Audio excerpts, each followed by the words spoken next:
Welcome to another episode of In This Corner with CYRUS FEES. Awesome episode here as we get ready for BKFC 41, April 29th in Denver, Colorado. I have the man in the co-main event. Let's give him a proper introduction. 20-year professional MMA career in UFC, Bellator, won championship. First ever to win both the UFC and the Bellator lightweight championship. Prior to going pro, known for winning over 100 unsanctioned fights, giving him the nickname the Underground King. And on April 29th, he faces Chad Mendes in his BKFC debut. I give you Eddie Alvarez, live from Philly. Eddie, how you doing? What is up, Cyrus? How's it going, man? Doing good, bro. Doing good, man. And super excited for your debut with BKFC. We've had a chance to talk off camera about this and hang out a little bit after the press conference, get to know each other a little bit better.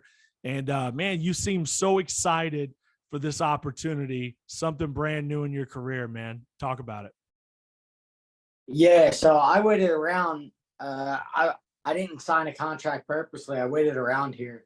One, I wanted to fight back in the United States. I was hell-bent on fighting back in the States in front of my hometown crowd, like in front of my friends, family, give them an opportunity to even fly out to wherever I was going to go.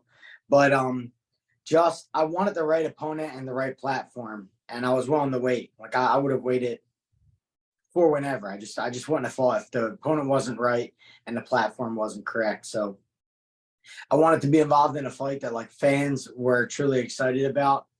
And when fans get on board and fans love it, I love it.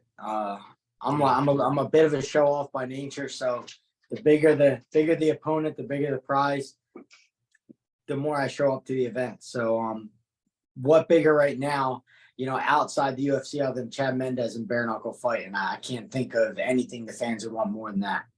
Yeah, no doubt, bro. It's definitely on fire right now, to say the very least. And that's not just because I work for the company. I mean, it's every time you look, man, you're seeing highlights from BKFC. You're seeing the announcements, just really on fire right now. Big props to David Feldman and everybody making that happen.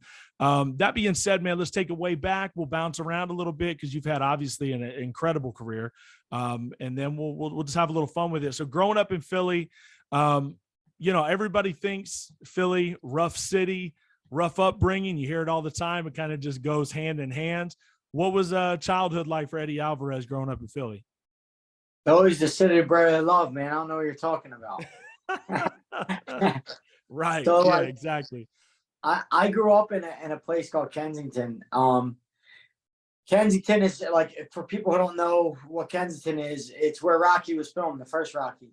Okay. It was filmed there because of its grittiness. It looked good on camera, but it also made sense because growing up, there's boxing gyms on like almost every corner. Yeah. And there's boxing wars. So if you're a kid growing up in the 90s in this area, you joined a boxing gym, whether it was Ramblers, Front Street, Harrogate. There's boxing gyms and clubs on like everywhere. That was our culture. It was much like the way Dagestan, you go there, they wrestle. When you went to Kensington, there was a lot of boxing and a lot of boxers that came out of there. Rough area. As I got, 12, 13, 14, then it got really, really infested with drugs. It went from like tough to dangerous. Yeah. And so that was kind of how I was molded, how I grew up. Fighting was what I grew up in. It's what I was good at. And when it came to like after I graduated high school, I just knew that was, that was my calling. That was what I was built for. And that's what got me kind of right into fighting. But growing up in the area, I mean, I say all the time, if you don't grow up with a lot of resources, then you become resourceful. Yeah. And there's no better kind of attribute to have in mixed martial arts or fighting, period, any combat sport, than the ability to be resourceful and find a way to win. And that's what I got good at. That's what I got really good at. So, when you think it back now, obviously it must have been kind of a big part of your family as well. Like who were some of the fighters you were looking up to, you were watching? Because I remember we're the same age. So, I mean, I remember this era, you know, I remember the USA Network holding their fights and, you know, looking forward to those fights all the time. And just that era was just an incredible era for boxing. Obviously, the heavyweights were such a massive part of that era. Who were the guys you were watching? Who were the guys you were following that kind of helped mold you a little bit? Oh man, so I would sit down with my dad, and you know, he was a big fan of Chavez, so we watched Chavez a lot. But I grew up in Kensington, and there was a guy that out of Kensington named Anthony Boyle. Kind of looked up to Anthony at the time. He was a neighborhood guy who was making his way. Also at Front Street Boxing Gym, Meldrick Taylor, who won the gold medal, he was training at Front Street Boxing Gym. So I got to see him spar in the ring and train with pros. And I got to see him get ready for Chavez before their, I believe, first or second fight. I forget what it was. But had them, Sweet Pea Whitaker, Bernard Hopkins, De La Hoya, just sitting down with my dad, my uncle, and my family, and sitting down and watching these fights and these warriors kind of go at it. Kind of opened up my eyes to the world of fighting, boxing in particular. And that was kind of, they were our heroes. Like that's who we looked up to.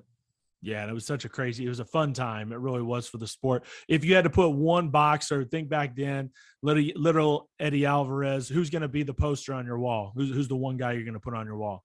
I had Muhammad Ali on my wall. Impossible is nothing. I had this poster on my wall since I was younger. So that was what I looked up to. Yeah. Got out of bed, and them and these guys, where they at? Oh, here they are.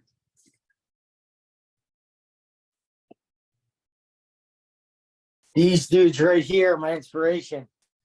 The Turtles. The Turtles, dude. Before every fighter, every real fighter, every boxer, whatever, these guys are what I grew up with. What I did, how Master Splinter would discipline them and tell them what to do, and then they would do their flips and their exercises. And I think the Turtles were my biggest inspiration in doing what I do and wanting to make a living of it. We got to get you in as like a live action Casey Jones, bro. You know, throw the mask on. You know, I mean, like, it'd be perfect. That's crazy. I love that, man. We all love the Turtles, no doubt. Okay, so like you talked about coming out of high school and deciding you want to run this thing with fighting.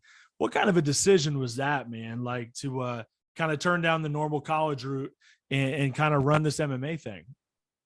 That had to be tough, right? So where I'm from, no one goes to college. So that wasn't like a, am I going to go to college or not? It was more like, I'm probably not going to do college. No one in my family or no one where I'm from goes to college. But I thought about it. I tried. I applied. My SAT scores weren't good enough. So, and the only reason I would go to college is to wrestle. And I believe I got denied one school, and I was just like, you know what the hell with it? I'm probably not going to go to college anyway. So I went right into doing concrete work, construction, straight out of high school. Yeah. I was making like $100 a day. I worked with an outfit.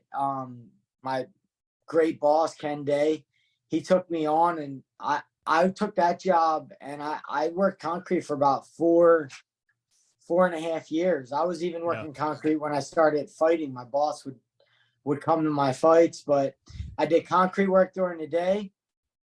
My parents moved away, so I was about 18, 19 years old. I was on my own. I had a job. My parents left us the house in Kensington, me, my brother, and sister. Okay. I lived in Kensington, paid my own bills, and just kind of went the construction route.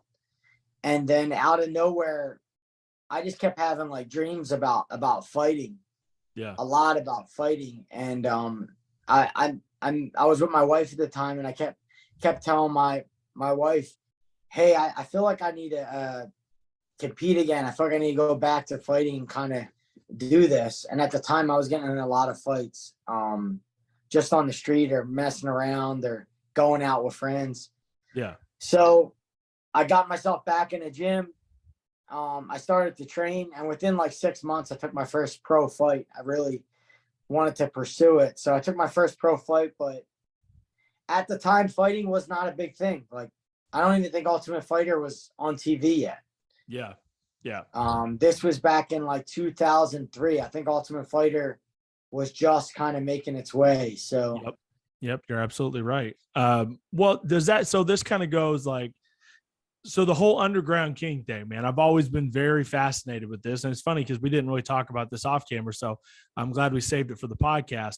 But, and you may have told other people this, but just to entertain me here, how did it all come about? When you talk about over 100 unsanctioned fights, it makes me think of Miguel Angel Torres is what it makes me think of, from Chicago, right? Yeah. Yeah. So similar situation. I mean, what were these fights like? Were these like underground, like in warehouses and basements? Like what was this like? Okay, so I think people are getting mixed up with underground. Like, so the underground was a forum. So you're talking, yeah. I know about the underground. Yeah, so the underground forum, I got named the Underground King on that forum, and a lot of it was because I was the only fighter who never fought in the UFC, but I was winning world titles outside the UFC. And I was winning all the world titles outside the UFC. Like any promotion I would join, I would win the world title. So the fans there started to call me the Underground King. Because I was basically there was a large amount of fans who believed that if I went to the UFC, I'd win the world title there. But I won every world title outside of there. Yeah. Well, as far as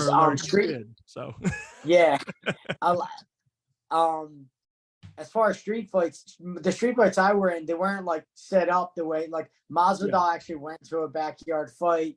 There was no commission. That never happened for me. I would go out to clubs in Philadelphia, go down the shore in New Jersey, and we'd fight every weekend over stupid shit. Not anything. There was no setup. There was no anything. It was a bunch of underage kids drinking, getting in fights for no odd reason. So I got on a ton of them for free. I didn't get paid a nickel. And I just decided, like, I had some friends who went to jail. They ended up with felonies. I had some friends who got hurt pretty bad. So I was like, once MMA came about, I'm like, I've never lost a fight like when I fought outside. So at 19, 20 years old, I didn't think in my mind, I couldn't wrap my head around losing a fight. Like anybody could beat me in a fight. So I tried fighting like on a professional level. So you're running up and down the shore. That makes me think of another good friend of mine, Frankie Edgar. And were you running into Frankie? You guys are the same age. So, I mean, like you guys were probably all in the same scenes. And do you ever remember seeing him out on the shore? No, Frank's in Seattle. My shore point was like Wildwood down that way. When I was a young kid, I was Wildwood, Cape May, like all around that area. Wildwood, there's a lot of fights in Wildwood pretty much all the time. And then in Philadelphia, I mean, if you want to fight, you can figure out a way to do it wherever you go. Yeah. But no, Frankie's like kind of the opposite. He's about an hour and a half, 2 hours short point away from me, getting in his own trouble. Love talking to that dude, man.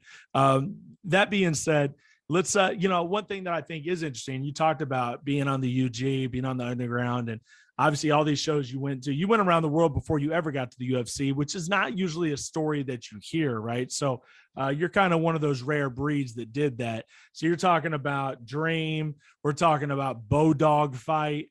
I mean, like you were in the mix, doing some really cool shows. What kind of perspective did that give you, taking that route rather than going, maybe the feeder leagues in the US and going straight to the UFC? So at 22, 23 years old, UFC was paying 2 and 2. Yeah. So 2,000 to show, 2,000 to win. That was their pay grade back then. But I was already doing local shows, selling out crowds at the Trump Taj Mahal, Atlantic City. And I would do a split with the promoters. And at that time, I was making like 15, 20 grand cash for local shows. And then I got signed with Bodog. and Bodog was paying like $30,000 for me to fight. So it never made sense for me to go to UFC and get paid 2-2, especially the amount of money I was making outside of it. But I got to travel quite a bit. I got to go to Vancouver a couple times with Bodog. We flew to Russia, St. Petersburg with Bodog. I became their champion. I flew out to Japan in between that time, fought at a sumo arena, and then I finally got invited to the Dream Tournament where I fought in Tokyo a bunch of times. Yeah. But this is just like quality experience that I got to have at 24, 25 years old, to travel the world, get used to being uncomfortable, not in my home ground, and just having like an undying belief in myself, no matter where I went, no matter where I was, with my crowd was with me, my fans are with me, just believe in myself and go out there and know that I can get the job done anywhere. And that's what I was blessed to do at such a young age. I was happy I got to do that. Well, now when you kind of look back at that, and then, because I mean, for a lot of fighters, they would, sell their firstborn and give up, a few of their toes and stuff to go to the UFC, no matter what, I'm sure you saw that from afar. You're like, guys that are going to UFC making that 2-2, when you're going over here making 15, 20, doing your own thing. Did you ever look at them and be like, kind of like, what are you guys doing? That sort of thing. Like, was that always in your head? Like, did you always look at it business wise? Because a lot of guys never looked at it business wise. They just looked at it as, I want to be under the bright lights of the UFC no matter what. And you didn't take that approach. What were you thinking of the guys that were doing that? Were you getting a lot of people that were like, what the hell are you doing? Why are you not going to the UFC? Like, kind of take me through that. Yeah. So the underground fans I got a decade of them telling me, go to the UFC, or I got a decade of telling them I'd never make it in the UFC. That's why I never went, for whatever reason. But unlike most fighters, at 19, I had my first child. At 21, I had my second. That changes everything. Yeah, 20. By the time I was 24 years old, I had 3 children.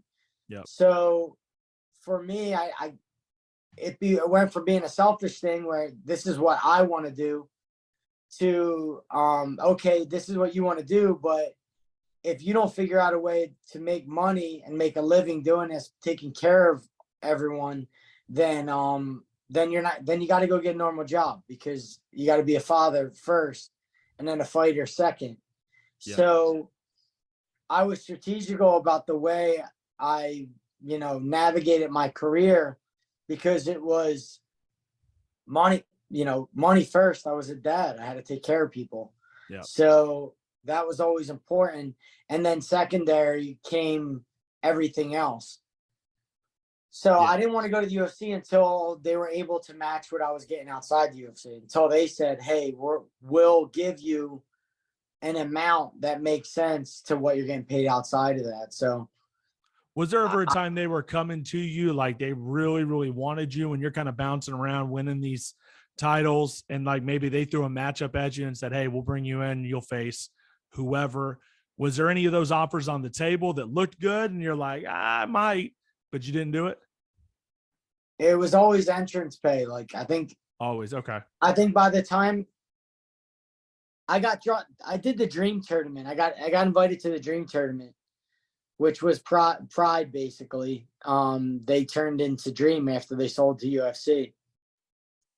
But even for them, I went to Dream and I was making $60,000 a fight cash as a 23-year-old kid. Incredible. Yeah. And I was fighting every 2-3 months. Like, as long as I won, I would get a fat wad of cash and then come home. And at that time, UFC was like, hey, you can come to us and we'll give you 10 and 10. And I was just like, no. $40,000 difference, bro. That's yeah, crazy. It was just way too much. I was at a growing point in my life, my family. I was about to get married. I had a wedding to pay for. So I didn't want to take that risk. It didn't make any sense, like zero. Yeah. And at the time, George St. Pierre was big, and he was the biggest thing in the UFC. and just the pace just didn't make sense for me to make the jump. I don't believe there was any time where I was like, I'm going to go and take a risk. Even when I did sign with UFC, they had enough and they flew out to Florida and they came to me. I still never went to the UFC on my hands and knees and said, can I come here? They were like, they had enough of me staying outside and I'm winning world titles and having a lot of attention. And they were like, that's it. We just have to sign them. And they paid a lot. I think when I went to the UFC, I entered making champion money. So at the time, whatever the champions were making, that's what I entered. And I was getting flat. I wasn't getting win and show. I was getting flat money no matter what. Yeah. Yeah, man, it's interesting the path that you took, but it's also very, very smart. And I think it's a good lesson for guys up and coming and some of these hot rising prospects that there is a different way to go about it. Obviously, the landscape's a little bit different; it always changes. But I think it's an interesting lesson. When you go to Bellator, I mean, obviously, a stellar run in Bellator. Met our mutual friend Sean Wheelock. Sean's still in the BKFC; he's the man. And that being said. You run into what's that?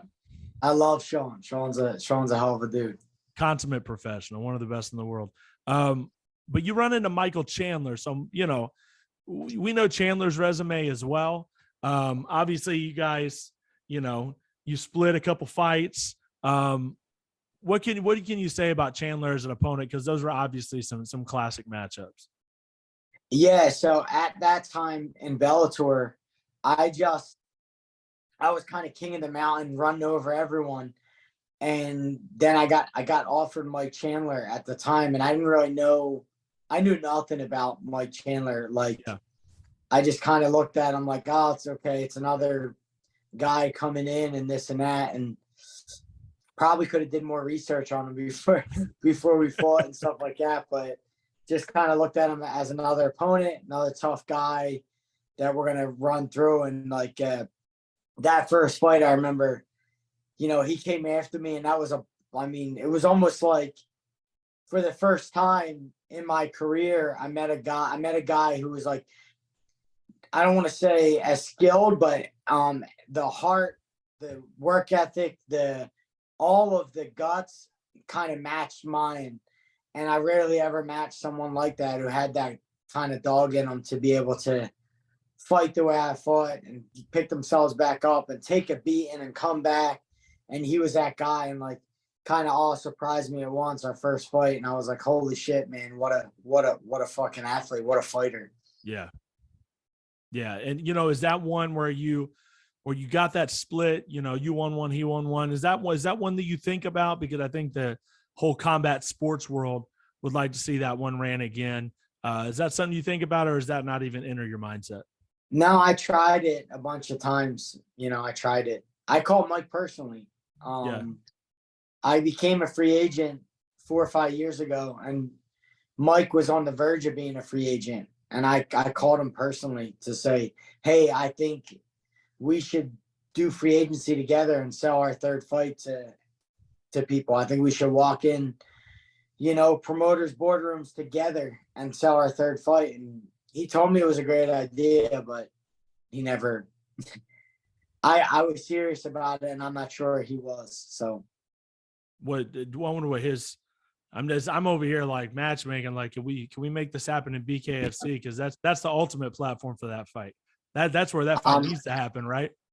I mean, that'd be a beautiful display of violence.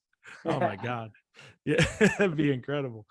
Speaking of which, man, you go to UFC real quick. Obviously, you come in on top from Bellator, and then you drop that first fight. Was that a downer for you? Like, where did that put you? Obviously, you're a prize fighter, so maybe it is what it is. But so how was that? Because you came in with a lot of hype, and then you drop it to Cerrone. Walk me through kind of how that went down. Yeah, so the Cerrone fight was it was the bad time in my life. I'm not making excuses for the loss. Donald beat me fair and square, But I remember I was in Florida at the time, and my daughter was born, Aniston. And my daughter was born and had to stay in the NICU. She was in the NICU for like a month before she ever got out of the hospital. And me and my wife were back and forth about this whole thing. It was just a really difficult time in my life that I just was, it was our goal, our hope, our dream to get to the UFC, to get paid a lot of money, to kind of get the contract. And we got it all, like literally everything career-wise that we could ever want and ask for, we got. And then on the flip side of that, my family begins to suffer because my daughter that was born really sick. So that kind of took focus in our lives and took a lot of focus off the fight and just on to that. And I was battling like career, being a dad, being a father, being a husband, and the fight just came out not good.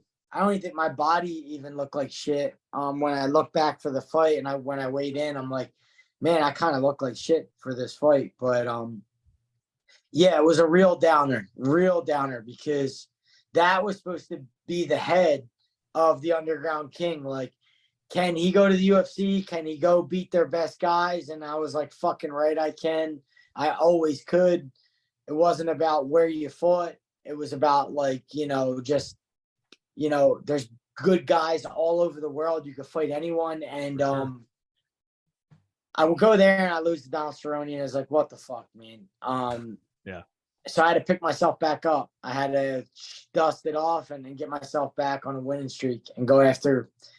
I didn't ask for anybody easy after that. I wanted the toughest guys in the division. That's what I signed up for. And one by one after the Cowboy fight, I beat Pettis, beat Melendez, beat number 1, beat number 2, and then I went after RDA, who I considered at the time the most dangerous lightweight in the world. Like at that time, I don't know if there's anybody better than RDA.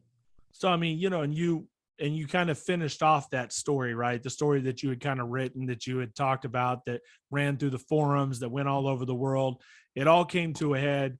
You win the title, which is what, the storybook ending was supposed to be like. What was it all that you thought it would be? Was it, what was that feeling like, being the kind of king there of the UFC? It was fleeting. It always is. Like every belt I ever got, it's like you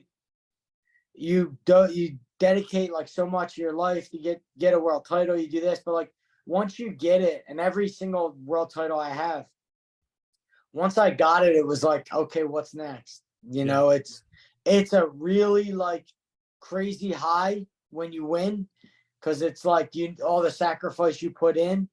But a few days after, there's a little bit of like a emptiness because the journey's over and you need to create a new, fun, exciting journey after that to go after, because otherwise it's like you're just sitting there with no path.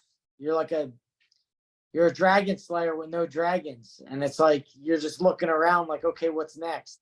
And after every world title, it's always the same question I ask myself, okay, what's next?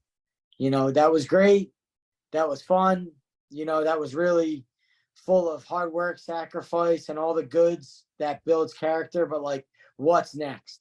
What do I do next? Well, so McGregor was next. And obviously that didn't go the way you wanted it to go. When you look back and you rewatch that fight, we know what Conor is. We know the buzz around him. We know just what Conor mania was there for 3 or 4 years straight. With that being said, when you go back and look at that fight, where do you think you really messed up in that fight to where, you took that loss? I would have, like, for the Conor fight, I don't think it was about the fight itself. I just had a shit fight. I got caught early in the fight. And I didn't do anything that we trained. Like everything we trained for the amount of time we got to train for, I didn't do anything. I didn't do any of it. He just caught me early and I just went stupid. and I just kind of went into like instinct, just kind of like that. But like if I would do anything different, I would win the world title, and I would sit and reevaluate my goals, what I wanted to do. I wouldn't jump back into a fight. Like, Well, there's probably a lot of pressure to get into that fight, though, right? I mean, I'm sure there was a lot of pressure from the organization to make that fight happen when it did, though, right? Yeah, but they told me it never would happen. They didn't tell me I was going to fight Conor until like 5 weeks before I fought Conor. They kept saying that I'm not going to fight Conor. That I'm not going to get the fight. The fight's not going to happen. And then like they pulled a reversal and said, okay, we'll give you the Conor fight, and you're going to fight Conor in Madison Square Garden. And it was like a quick, like a 5-week notice, like, okay, you're fighting Conor. I'm like, well, I've been asking for this fight for months. Why couldn't you just say I'm fighting Conor like the 3 months ago? But if I would do anything, I would just win the world title, and I would sit for like 3 months, and I'd reevaluate and reassess what I wanted to do next and what goals I had. Because I think once I got the title, I was like a little bit lost in that, like everything I ever wanted to manifest, hopes, dreams, goals, all of it. I wanted to be a millionaire. I wanted to be number one in the world. I wanted to win all the world titles. I had it all. I woke up that morning and I had everything that I thought about as like a 19, 20-year-old kid, Sure. Anything I could want and dream. And I don't want to say I wasn't happy. I was grateful, but I was a little bit lost. Like, okay, well, what do I do now? Yeah. Like, you have all this stuff. Now what do? You just Sure. have it. Like, Yeah. So I would have wished I would have sat back, relaxed for a second, and made a new plan that I can get excited about, and then slowly got back into training and went after that plan with some excitement. Because I just think maybe I was a little bit burnt out at the time, and I shouldn't have been in a training camp.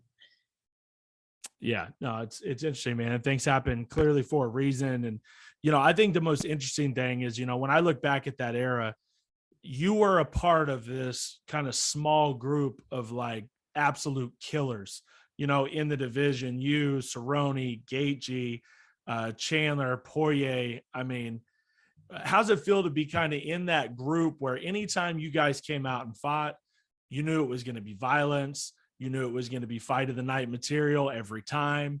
Like, there was just that small group of like 4 or 5 of you guys that were just otherworldly. You know what I mean? Like, could be champions in any era, but you were just all fighting each other and trading wins. And you know what I mean? Like, it was just it's almost like you guys were like the SEC football of fighting. You know what I mean? Like, everybody's just trading wins and beating each other. Like, it was just a crazy time, right?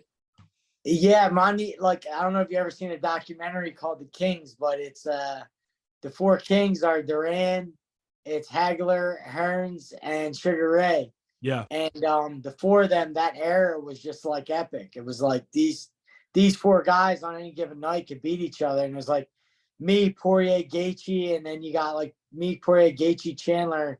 And it was like these 4 guys who could, you could put them, any 4 of them together at any night, and it'd be amazing. It'd be fun to watch, and you don't know who's going to win. So, awesome era. I'm glad I got to like compete with a lot of them guys, like all them guys. They pushed me and made me a better man, better fighter than I could ever be. So like, just like truly grateful I got to go through that. I got to go through and still be here to talk about it. Yeah, I mean, for sure. I mean, that lightweight division, there was times where the UFC was like all light heavyweight division, back in, mid 2000s with Liddell and Ortiz and all these guys.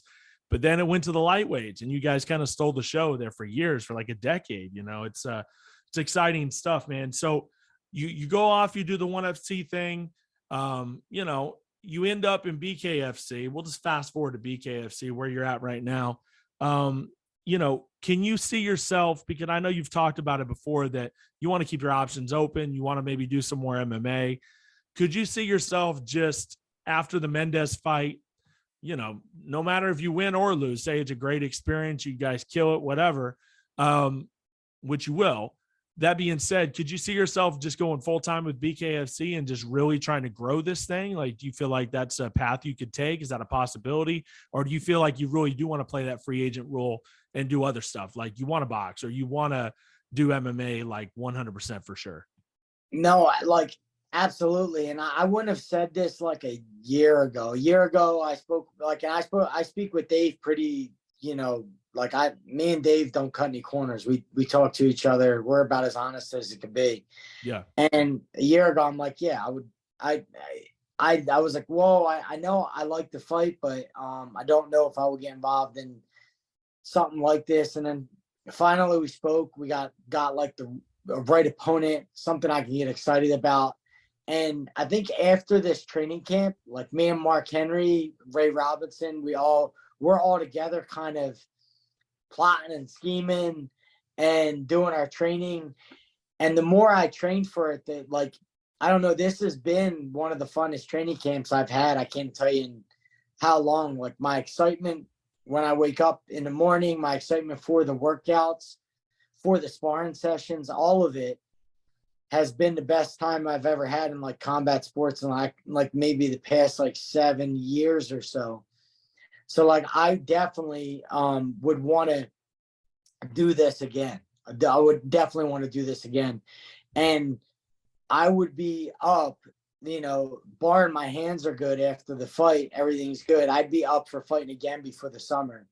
If they had another big card on. So like I get in and out unscathed, I'm more than likely be calling Dave again and saying, hey, when can we get in there and how soon can we get another big name to fight again?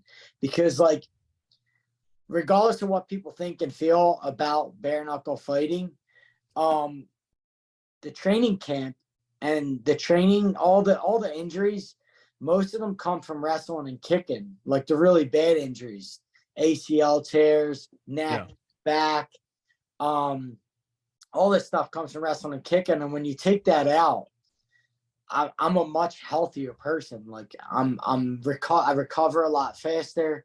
I'm able to do multiple workouts. I'm able to smile and be happy. Like, I don't know. MMA just kind of beats you down, man. It beats you down into nothing. And you have to practice the next day and the next day and the next day. And this just seems something that could be more sustainable for me, you know? Yeah. I mean, it's nice to have options, and that's another thing about it, for not just for MMA fighters, just for combat sports in general. It's always good to have options. And we have a really good one with BKFC. Does the title matter to you? Cause I know, I mean, you're a belt guy. Look behind you. There's belts.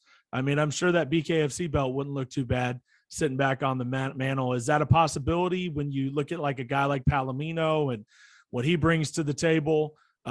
Is that a fight you would like? Or for you, is it even bigger names than that, that you would like to see come in that maybe bring more hype than a title fight with Palomino? And that's no disrespect to Luis. It isn't. Luis is a legend. He's incredible. Fantastic. I look up to Luis. He's been around for as long as I have. Yep. So there's a mutual respect there. Like that'll never go away. I actually spoke to Luis not long ago, and I don't want what he has. Like he has the title, he's defending, and he's a great friggin' champion. I'm really looking to get big names and bring big names to BKFC, like bring them over and get fights in that way. I would like to do super fights on the BKFC platform. I'll never say never. You wave a world title in front of my face, it's hard to say no to. So, but that's not my, initially right now, that's not my focus. That's not my thought. Could it change? Yeah. Things could change all the time, but that's not my thought right now. Okay. Chad Mendez is on my mind. Sure. There's another couple big free agent names out there who I'd like to come on the platform and fight with. Before a fight with Palomino. Feel free to say their names, Eddie. Feel free to name drop. Don't hold back now. No, I'm curious about Nate Diaz. I know know he's fighting Jake Paul, and he has a big platform with Jake Paul, but who knows how that goes. And I think he would transition really well to a platform like this, like Bare Knuckle Fighting. He's a real gangster. He's a real original. So he'd do well on something like this. And I think more just him. I don't know who else is out there, but there's a few guys out there who could transition well. Yeah, no doubt. I love the idea of Cowboy coming over as well. I think that's something that's been rumored. That's another name that I'm sure you would love to stand across from. I'd like to get that one back. Exactly. Exactly. One more question on BKFC. You're a businessman, and I learned more about you, after the press conference, all of your different business interests. You're very smart. We talked about how you came up and how you took a different route because you needed to make that money. So you're a money guy, right? So when you look at a show like BKFC that's still coming up, and this is the era where athletes are getting percentages in the company, and we're seeing this on a regular basis, and we're seeing it in all sports, not just fight sports, where guys want to get a piece of it. They want to get 2% of the company. They want to get this, they want to get that. Is that something that you could see? Because I see like maybe your wheels could be turning like that, like, hey, I could help rise BKFC, but I could also be a part of it. Do you ever think about that? Yeah, it's something like a deeper conversation me and Dave will have. Yeah. Just because I feel like not with just my network, like my knowledge of the business of fighting, not the fight side. Like I understand how to fight. I'll fight anyone. I'll do damn good. I could win world titles of fighting, but the business is a whole different side of it. And I've been with every sinking ship. I've been with companies that stayed around for 6 months. I've been with companies that are still around. Yeah. I helped build Bellator. I should have had a percentage in that early on because of how much I've done for that company. So I understand the business and how it works and how a promotion can stay alive during its early stages and what they got to do that. And yeah, I definitely could see something like that, like to be an ambassador or be a part of a company, not just on the fight side, but on the business side, and helping them kind of navigate them waters. I could definitely see myself doing that and having fun doing that. I'll be excited to see, man. And few quick questions here. Something that people don't know about you that they wouldn't expect. What's something about Eddie Alvarez that people generally don't know? Like, you really into romantic comedies? Like, what's your jam, bro? Like, what's something about you that nobody really knows that's just kind of unique about you? I like, besides fighting, I own a real estate company. I have since I was like 23. Wow. I probably focus most of my time these days, not most of it, but the majority of my time on real estate. And I have since I was young, and I couldn't wait till I got to a point where I made money and was able to buy my first investment property and stuff like that. But I'm deeply into real estate. I own bars, I own restaurants, I own Airbnb, short-term rentals, residential real estate. Like I have a company, and it does really well, and I enjoy that. And nobody knows anything about it because I don't share it. Yeah. I don't think anybody cares. I think most of my fight fans just care about me fighting. But yeah, that's something I'm heavily involved in that I really enjoy. All right, favorite fight movie. What's the one you always go back to? What's your jam? It's got to be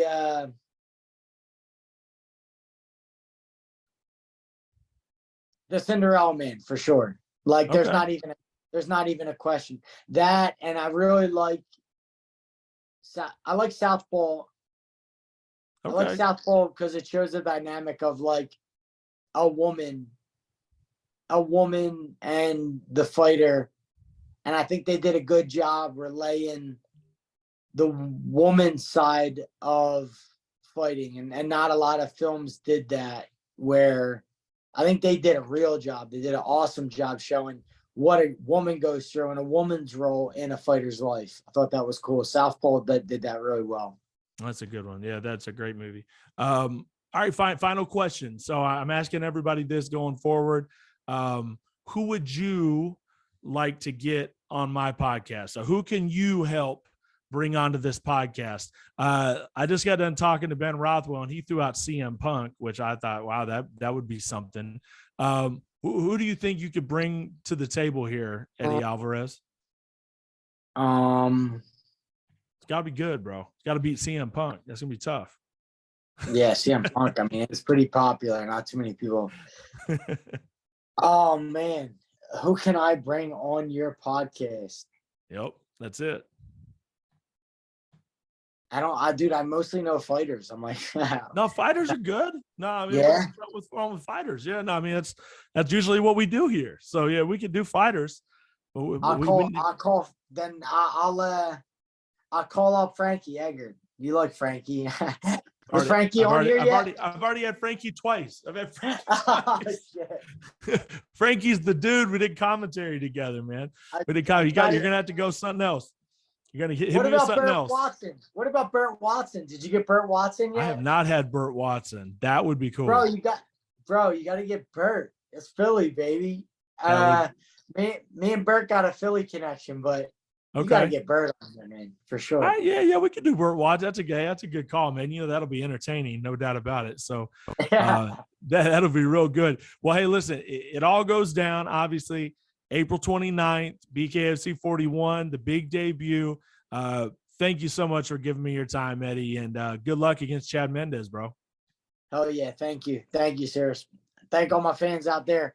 Tune in April 29th, fighting in Colorado. I'm gonna knock out Chad Mendes for you guys. Tune in. There it is. Eddie Alvarez here on In This Corner. Don't miss it. It's on all your pay-per-view carriers. It's on every place. BKFC app, of course, ppv.com, Rumble pay-per-view, YouTube pay-per-view. It's everywhere. You can't miss it. Don't miss it. BKFC 41 on April 29th. I'm CYRUS FEES. We'll see you next time on In This Corner.